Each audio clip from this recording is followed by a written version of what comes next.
Yes, sir. Yes, sir. Yes, sir. Okay, so anything, everything I hope is all right with all of you.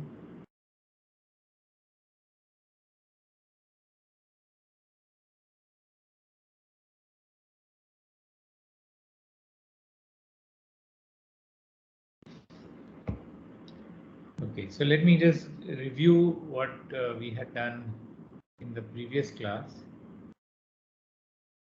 So we've started talking about segregation.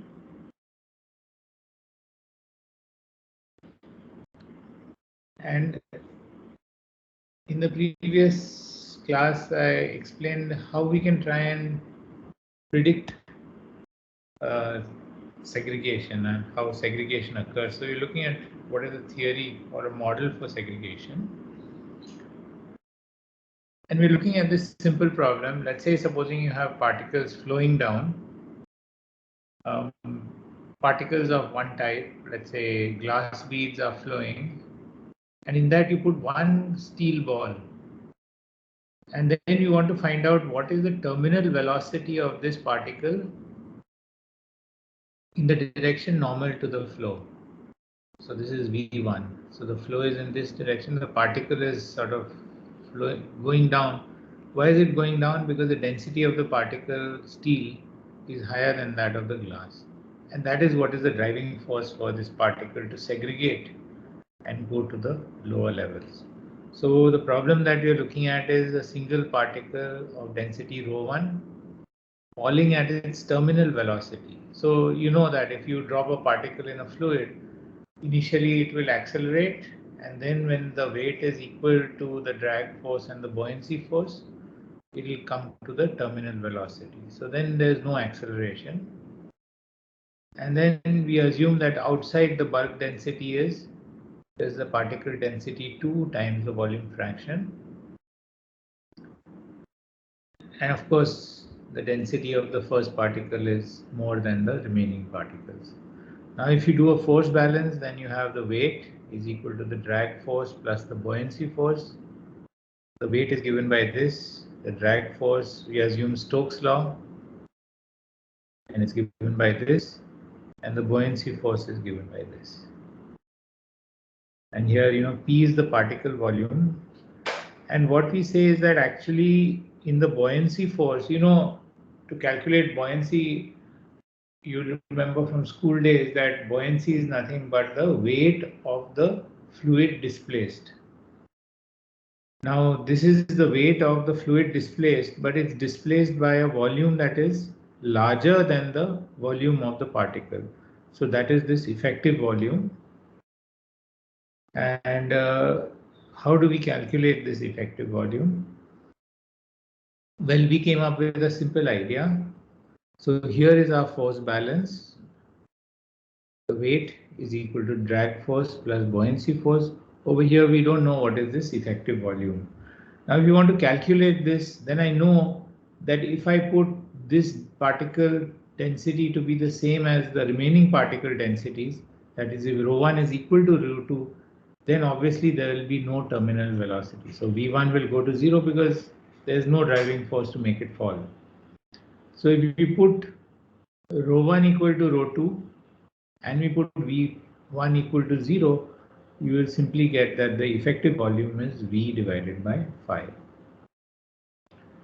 And then if you substitute for V effective over here and then simplify things out, then the terminal velocity V1, that is what we are really interested in, is given by this.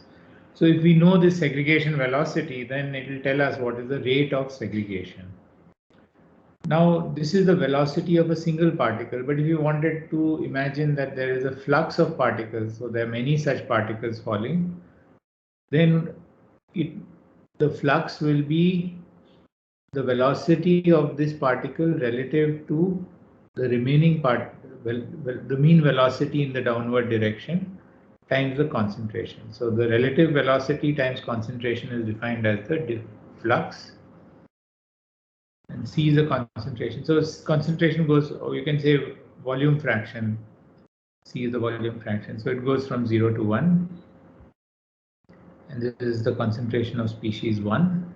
And if you want to know what is the mean velocity, then it's the velocity of 1 times the concentration of 1 times velocity of 2 into 1 minus concentration of 2. But since this velocity is almost 0, we can say that the mean velocity is just v1 times c. And so if we substitute in here, you will get j1 as v1 into c into 1 minus c. And this is the expression for v1. So we can get what is the segregation flux. But this we are talking only about one particle. Supposing there was a mixture of particles, so then in that case, our problem is a single particle falling at its terminal velocity in a granular fluid, which is a mixture of species 1 and 2. And the mean density of that fluid is rho m, which is rho 1 times the concentration plus rho 2 into 1 minus concentration. So this is the mean density, and the bulk density will be just the mean density times pi. So now we can do exactly the same derivation as we had done before, but instead of this as being rho 2, this will become rho m. And then if we just do all these steps again, then you will find that the segregation velocities, I'm sorry, this is V2. It will be essentially rho 1 minus rho m instead of rho 1 minus rho 2. And for the velocity 2, it will also be rho 2 minus rho m. So since rho m is in between rho 1 and rho 2, so this velocity is positive, so it's going downward. Then this velocity is negative, so it's going up. So the particles of species 1 are falling and of species 2 are going up. And then you can define a mean velocity like this. Now the segregation flux as before is just J1 is V1 minus the mean velocity into C. If I substitute for this for the mean velocity, you'll see that it is just V1 minus V2 into 1 minus C. Now we can substitute for V1 over here and V2 over here. And if we do that, then this rho m cancels out and you just get this as rho 1 minus rho 2. So this is exactly the same as what we had got earlier for a single particle. But this is it. So we essentially have this as our segregation flux. And we can look at this that, the limiting cases are supposing rho 1 is equal to rho 2. If the two densities are equal, then obviously the segregation flux is going to be 0. But you also see that either C1 is equal to 0 or C is equal to 1. That is, this concentration is either 0 or 1. Also will give us that. So if you start with just pure material of 1 or 2, you will have obviously no segregation flux. So, but what this tells us is now we can actually compute that. You can imagine that the particles are flowing and they are completely mixed initially. Then there will be a tendency for them to separate out, the heavy particles going down and the light particles going up. So this is what is the underlying physical reason for the separation, because they just try to sink because of their weight. And but in addition to the segregation, there is also some mixing that takes place, and we have seen that mixing can be both due to convection and diffusion. And so there will be a flux due to diffusion, and that will oppose the flux due to segregation. And so in the region where these two are nearly equal, then you'll see that there will be a certain concentration profile that you can find out by equating these two terms. Now, what I'd like to do is just show you some experimental and some computational results from the research work that has been done to try and explain and show that this model in fact is quite good at explaining the. So we have already seen that the segregation flux is given by, I mean, the notation will be slightly different. It's just given by this. And,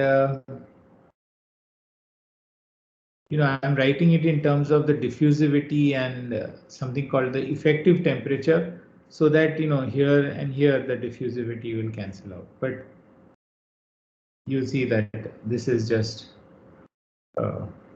exactly the same relationship as what we had put over there. This is, instead of ρ1 minus ρ2, it's mass of the heavy minus mass of the light, because we have taken the volume inside. The volumes are all equal. And this is the diffusion flux. Instead of C, I'm putting F over here. And what I was saying is that at equilibrium, both of these are equal. So then, you will get a balance of these two terms.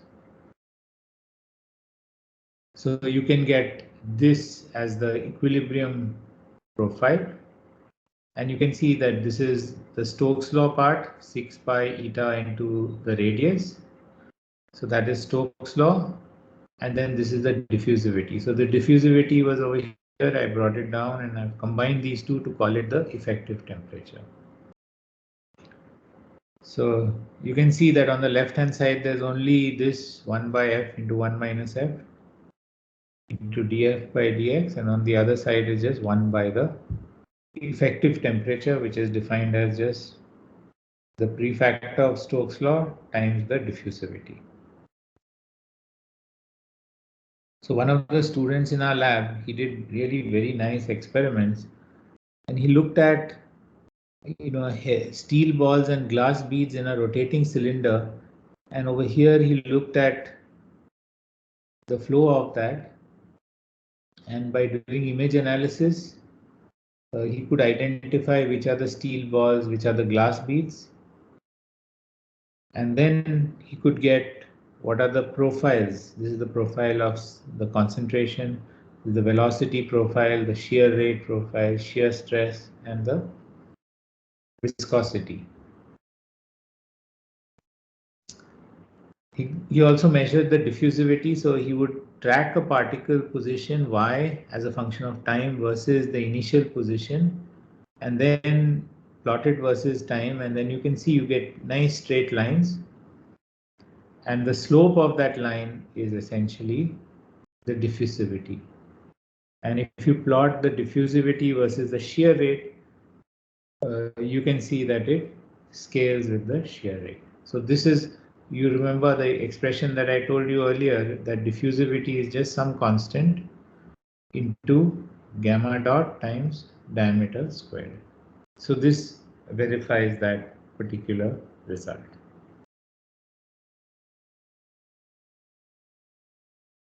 And this of course shows how the diffusivity, if it is multiplied by the viscosity, how does this effective temperature also change. And over here is a comparison between the left hand side of the equation to the right hand side of the equation, and you can see that there is a extremely good match. So there is, that essentially verifies that this basic idea of having the particles sedimenting and then some diffusion, everything is measured, and it gave quite good agreements. Another student, Anurag Tripathi, he did the same sort of things like what we are talking about, but using DEM. And then here are the light particles, here are the heavy particles. You can see that they're flowing on an inclined plane. And this is the sort of segregation that takes place. So you have pure light particles, pure heavy particles, and then there is a mixed region. So this is same thing. We can do the same thing using lamps. Of course, Anurag wrote his own program that time. And again, he showed that, okay, if you take this as the drag force equal to the, if the drag force is equal to the weight minus the buoyancy force, then you can plot the two versus each other.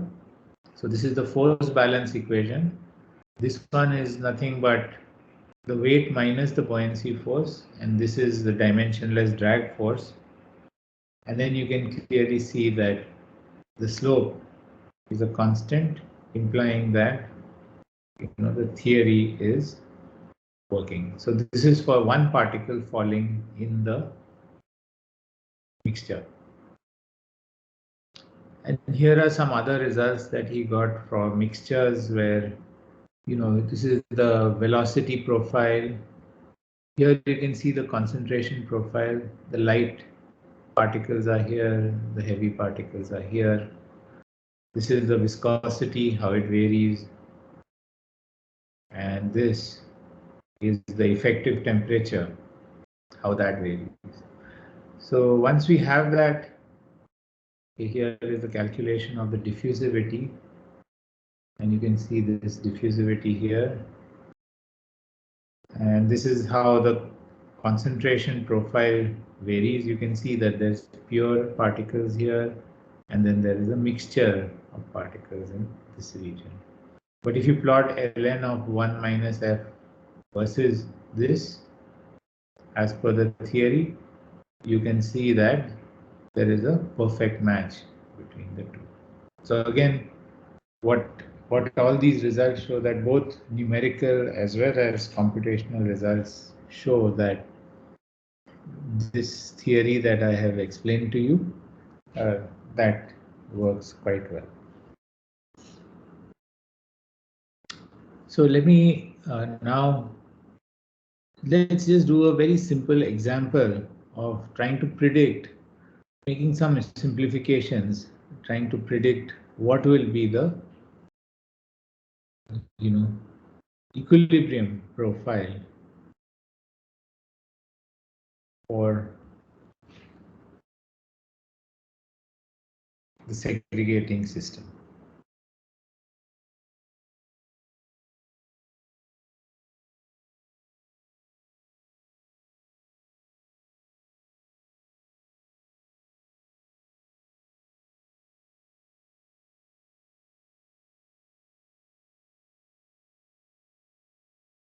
Okay, so this is what we had done last time. We had shown how our segregation flux is given by this.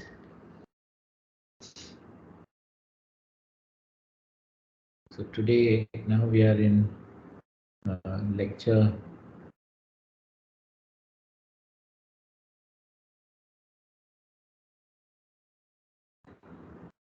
36,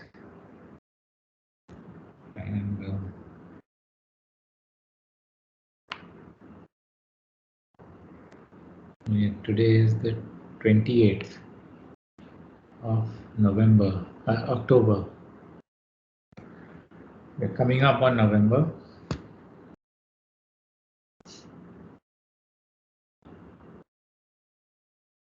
So what I'd like to do now is just one simple example. So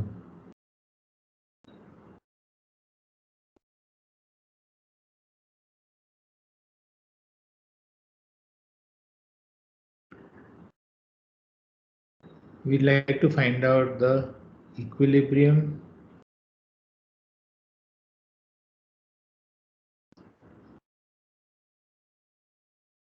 let's just say the concentration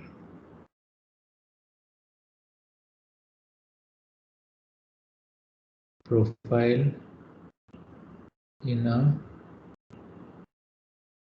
flowing layer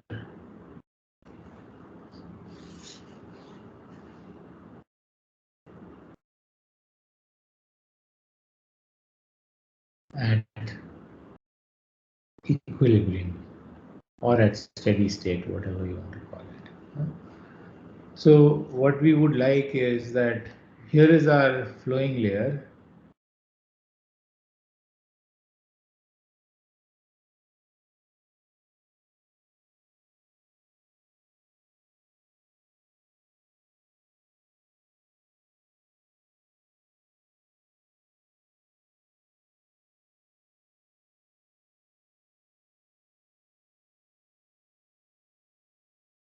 Okay. And what we want to try and predict is, let's say you have two um, species in there, then we would like to predict the profile for the heavy particles. I'm sorry, let's call it as C as a function of the distance. Now, what we'll do is, we have already written down the segregation flux equation.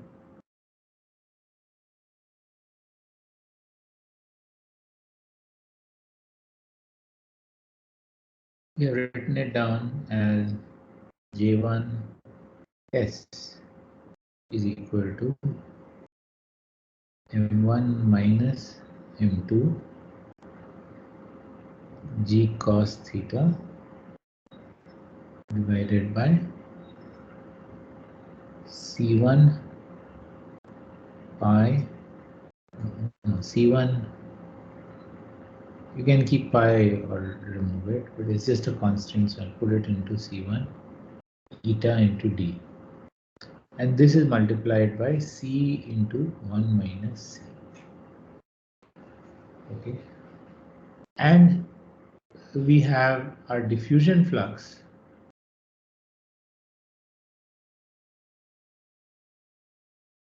and that is given by my J1 D is just equal to minus the diffusivity into dC by dy. So let's call this as y and this as x.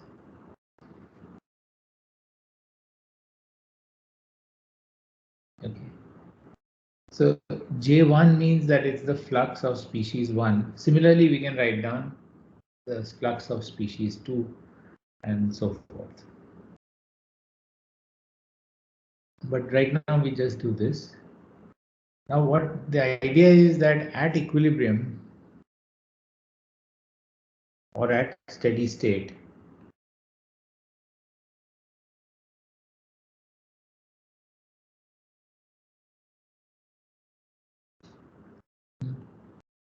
what we'll have is that there will be no net flux.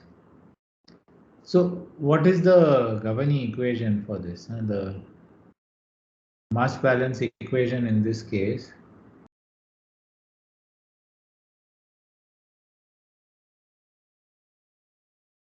or the species balance equation. So this is the mass balance equation for species 1. So that is just given by del C by del T as we had written down before, plus V dot gradient of C is equal to minus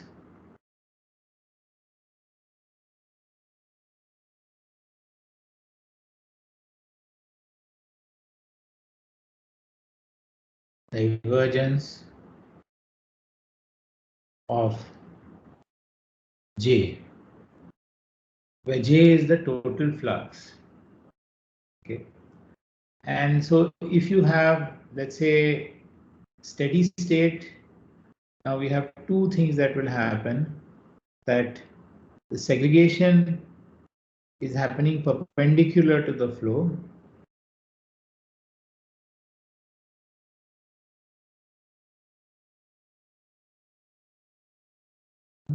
So this gives us that V dot gradient of C is equal to 0. And then of course we have steady state. So is equal to 0. So now over here, of course, your J is the total flux.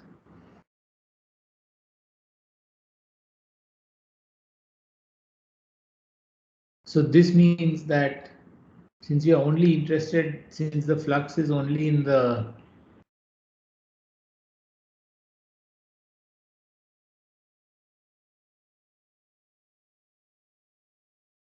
At least we are only concerned with the flux in the y direction. So then this means that d of J1, call this as J1 only, because we are looking at for species 1. So J1 in the y direction by dy is just equal to 0. That is just looking at the y component of the divergence of flux. So this is 0. That means the total flux J1y must be equal to a constant. Okay. Now since at the base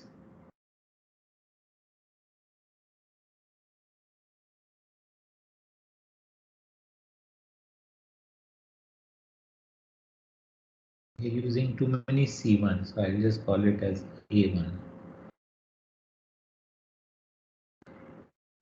Now at the base we have J1y is just equal to 0, because nothing will go out of the base of the thing. So at the base, of course, you must have 0 flux. If this is the case, that means that J1y, that means A1 is equal to 0.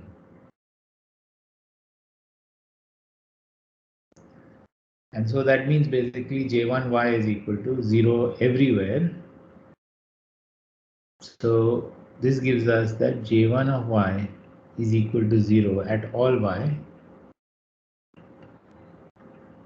And that gives us, now if we put instead of J1y, we put in the two things. So J1y for segregation plus J1y of diffusion must be equal to 0. And what we'll, now we have this expression for this J1s.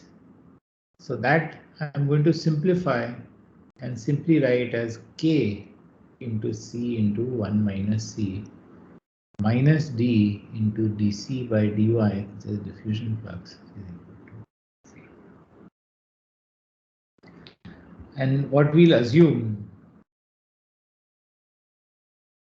that K is approximately constant.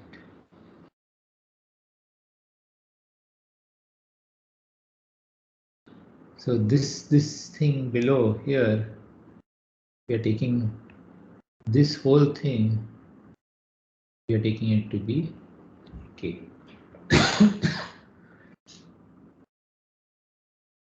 In general, we can expect that uh, all these terms are constants. Mass of the particles, g, cos theta, all these are constant. C is a constant, D is a constant. But we have seen that viscosity can vary quite a lot with the distance. So, we can expect that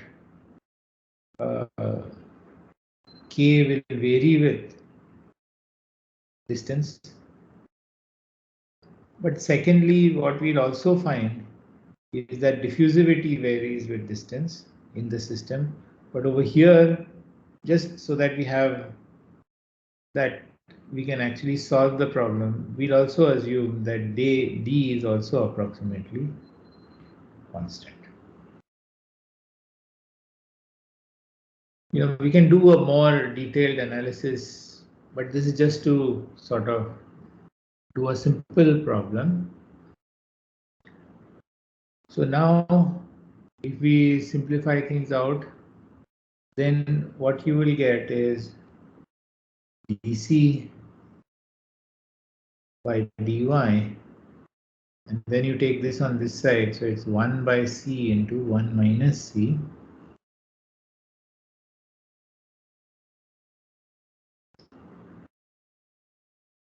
This is simply equal to K divided by D. Now we can separate out this these two things using, so this is just, let's say, just to explain one simple trick. This can be written as some small a divided by c plus some small b divided by 1 minus c. So this is equal to c into 1 minus c. So this will go in 1 minus, so a into 1 minus c plus b into c. So now if we compare this, the first and the last expressions, so we must have a into 1 minus c plus b into c must be equal to 1. And so if we, obviously we collect terms which have c in them, and so that is c into b minus a plus a is equal to 1. And so what you must have is that essentially that this must be equal to 0 and this must be equal to 1. And if that is the case, then the thing is satisfied. So what the result is from this comparison, what we will get is a is equal to 1 and b is equal to a.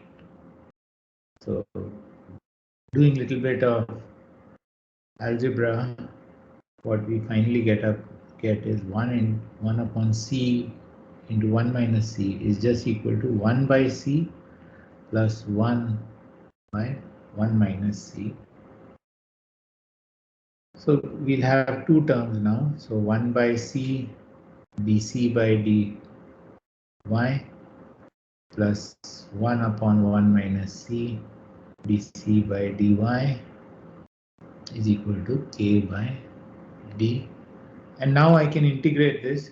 So you'll have ln of c minus ln of 1 minus c is equal to k by d into y plus some constant v1.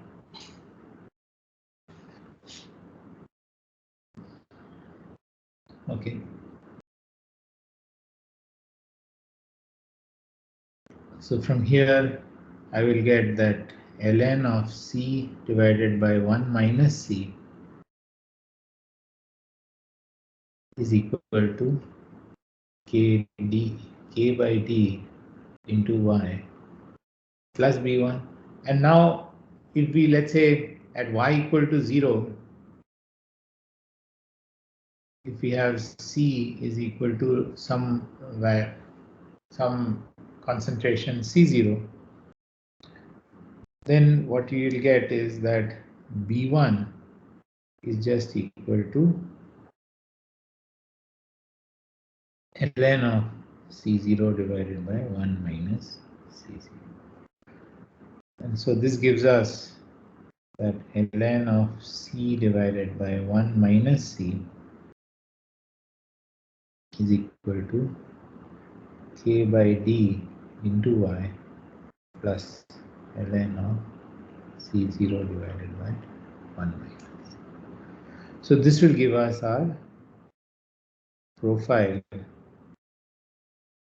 And of course, it's easy to simplify this further if you like. You can put it as C is equal to something by putting everything.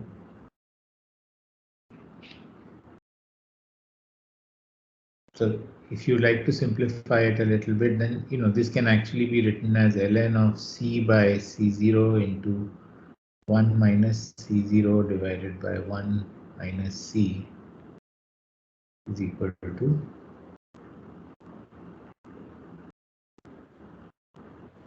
Ky by D. And then so if we put exponential, then you have C by C0 into 1 minus C0 divided by 1 minus C is equal to exponential of Ky by D.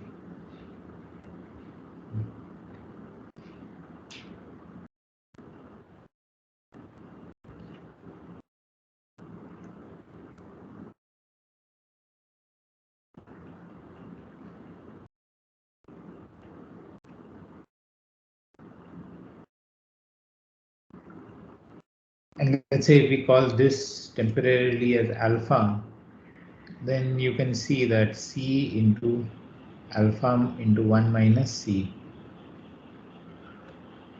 That implies that C into 1 plus alpha is equal to alpha.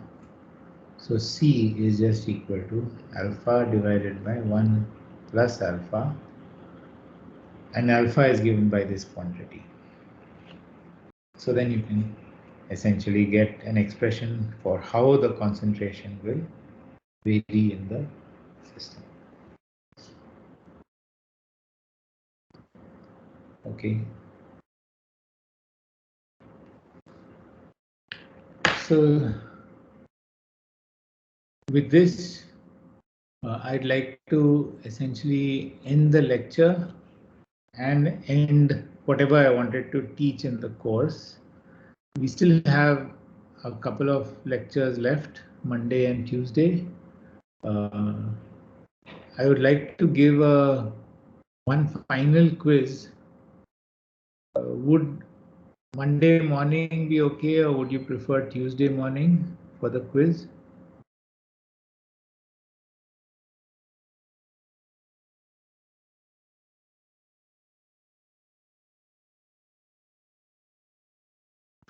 Tuesday morning. Huh? Bolo Kiran? Tuesday morning. Tuesday morning is better. Yes, So, sir, Tuesday. so on Tuesday we'll just have only the quiz, and what I'll do is I'll be available on both Monday and Tuesday if you want to discuss anything related to your project. So if you would like to meet, then just simply send me a message and I will come for the class.